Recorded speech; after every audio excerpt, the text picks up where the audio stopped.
by a philosopher, Denice. If there is to be peace in the world, there must be peace in the nations. If there is to be peace in the nations, there must be peace in the cities. If there is to be peace in the cities, there must be peace between neighbors. If there is to be peace between neighbors, there must be peace in the home. If there is to be peace in the home, there must be peace in the heart. So, I welcome you to the listening tour, and that means I listen to you as much as you listen to me. So feel free. I'm asking for advice and ideas about the things that you would like to see be better in this city, because I think that's where things start. That's where it starts with ideas from the very people who are affected, and then those ideas can blossom and be magnified, and more people can then hear about them, and momentum happens, and that's when we see change, we see new people. I certainly have become compelled to talk more about two issues that I feel are very important, and those are jobs and mass transit to get people to jobs.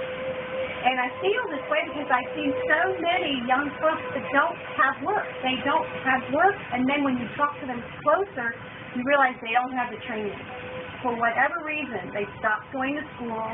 Sometimes it's economic, sometimes it's an addiction, something that took them in another path, but they want to, and I feel that they want to get better educated, and they want to take care of their families.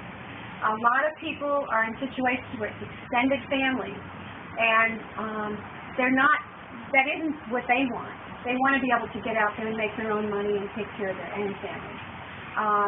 So one of the things I really feel that needs to happen is, as commissioners, we need to be working with the mayor, the chamber, whatever other groups are out there to bring industry. And when you bring industry, you bring the idea of on-the-job training for some industry. And I think there are some industries that are cleaner than others, and that are at this moment at the tipping point. If we could manufacture solar panels, if we could manufacture turbines for the wind, we're on the edge of this right now. China is selling them cheaper than we can at the moment.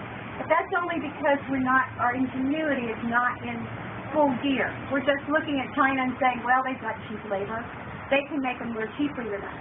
But we're not putting the ingenuity that we have available in our country. I don't think we're really focused on that yet. There are other ways to produce energy from using our water sources, and we're not really doing that yet. So there's some ways that commissioners can actually work with the business interests and bring industry to Augusta. And I think that would be the biggest help, the most helpful thing for families and for this city to stir our economy back up again. One of the considerations about transit is if we look around at other cities, even though we have a limited transit, we could still do better than what we're doing. We're hearing stories from bus riders. I've been stopping at bus stops and at the depot, and people that I know are frequent riders. And you're not hearing that we have the best small public transit system. What you're hearing is we have a faulty kind of rather inadequate system. And that right now, because not a lot of people are investing their time and resources in actually jumping on the bus, our city isn't taking it seriously. So I have one major task for everyone here before you leave, and we head out of here, and that is Pat has our petition, and I want to thank Olivia was one of our petitioners at First Friday that helped out the other day. I want to thank her also for approaching folks and getting their signatures, because this petition is saying we want to increase the hours of operation to midnight. Any public transit system has got to go longer than 6:30 or 7 o'clock in the evening. Most of you don't depend on it, so you don't realize that's how late it goes. Well, you can imagine if somebody has an opportunity at MCG, at Doctor's Hospital, at Fort Gordon, wherever, to work extra shifts. You can't do that if you don't have transportation. We interviewed a lady just the other day that she pays $50 a week for transportation to get her to and from her job. She doesn't have another option. Lots of people don't have automobiles, and frankly, for the sake of our, folks that have respiratory problems and the sake of pollution in general, not having more automobiles on the road would be wonderful. And so we're trying to get the city to have a bigger vision than what they have right now about public transit. First Friday, when we went out there with the petitions last month, I had so many people from Fort Gordon signing that petition, saying, yes, we want this reinstated. So one of the jobs I'm looking forward to doing is actually going perhaps near the cafeteria, one of the sites on Fort Gordon, and being able to have more conversations with people there, because I think that's one of the key sources that might be able to help push for better public transit here.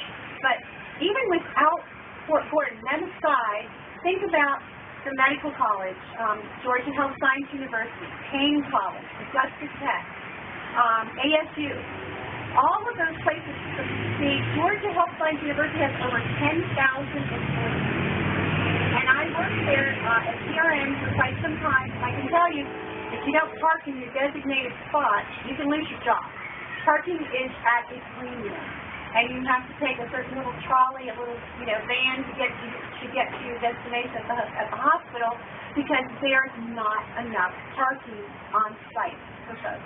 It's a serious problem, even for VA people. Okay, we have a lot of people that are disabled in that community, need to get to doctor's appointments, need to get to entertainment. They need to get downtown.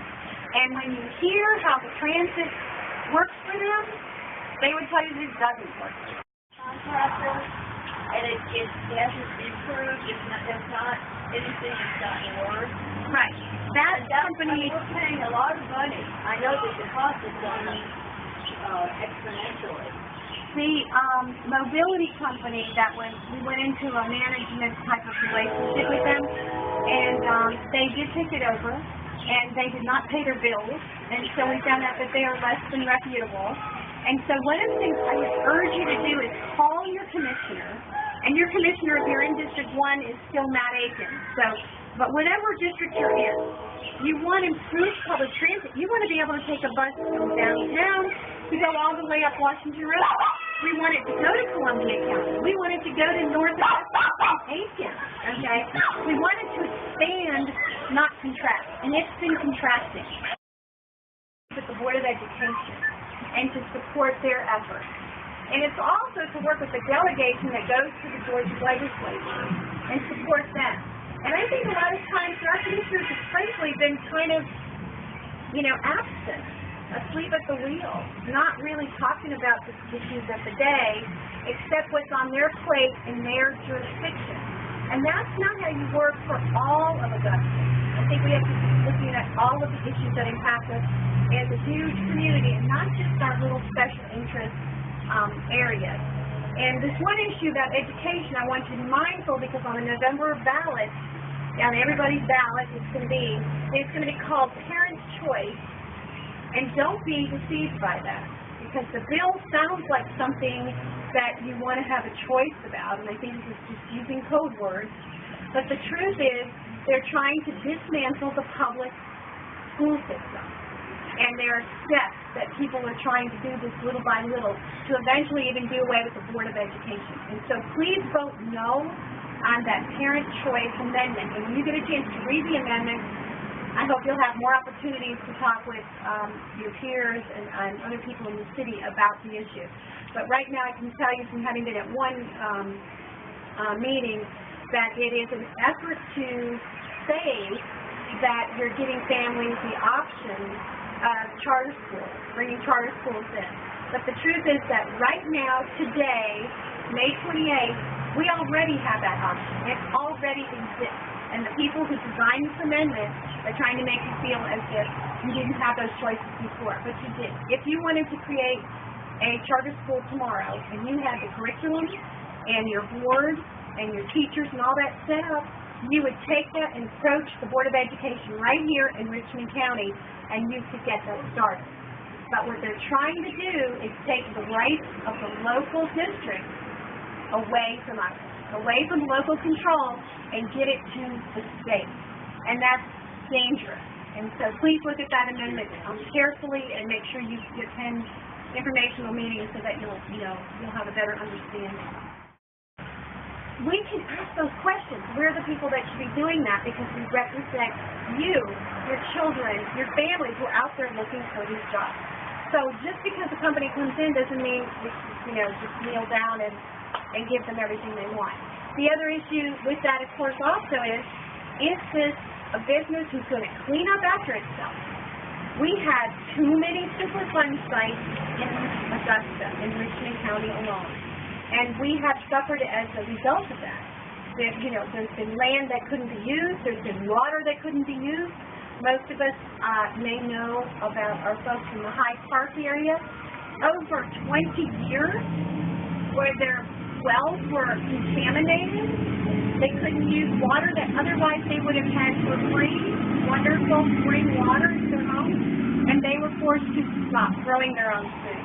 Stop letting the kids play out when it rained in the water and all. And that was because of people being sloppy, businesses being sloppy. And so I think there needs to be a mechanism to be able to be on the watch for these businesses. And I think that commissioners are the people that should be heading that up and should be bringing it to the attention of our EPA officials, for instance, locally.